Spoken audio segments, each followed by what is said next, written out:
It may seem like a quiet day in America, but to some, it's the scene of a raging battle invisible to the naked eye. Well, there is war underway right now on the internet. This is cyberwar. Is the U.S. ready for a full-scale cyber war? A question asked at the highest levels of the U.S. government, stoked by fears of a new type of WMD. A weapon of mass disruption. In a world where acts of terror could come not only from a few extremists in suicide vests, but from a few keystrokes on the computer. The FBI warns that those keystrokes could soon be more dangerous to America than terrorism itself. The cyber threat will equal or surpass the threat from counterterrorism in the foreseeable future. A future that's got the world's military superpower preparing for the fight ahead.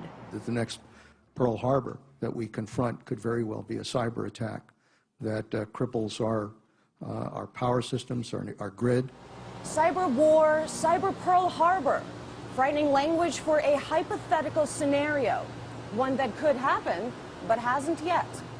And some security experts like Jim Harper warn that it never will. There's no chance whatsoever that nuclear power plants will be hacked, that electric infrastructure will be hacked and taken down for any significant period of time. So the worst we can expect is disruption. That's not war. It doesn't really terrorize. So the threats are serious, but they're not to the level of war or terror.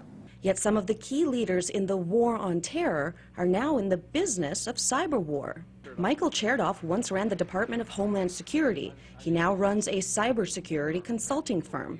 You could have a cyber attack that would be as consequential in terms of the economy and maybe even in terms of loss of life as things we typically associate with war fighting. Once America's top spy chief, Mike McConnell now oversees cyber operations for a defense contracting giant. We're the most vulnerable nation on Earth to a cyber attack. And anti-terrorism czar Richard Clarke went from advising presidents on cybersecurity to publishing books about the coming cyber war. For once, it would be nice for the United States to be able to get out in front of a catastrophe, to be able to prevent that catastrophe. We know how to do it. We just need to spend the money. And the money is flowing. The U.S. government will spend more than $10 billion a year on cybersecurity by 2015, in a worldwide market that's estimated at $80 to $140 billion a year.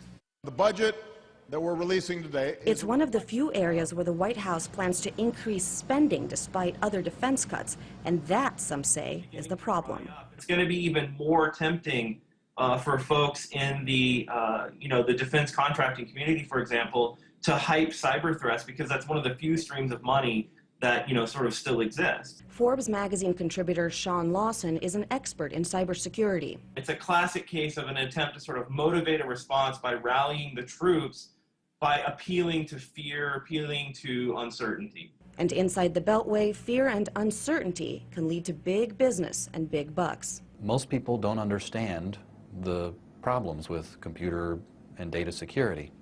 Most people in Washington don't understand, and specifically most people in Congress don't understand. Therefore, the quote-unquote Beltway bandits are in a position to create the problem, to state the problem, and offer their own services as a solution.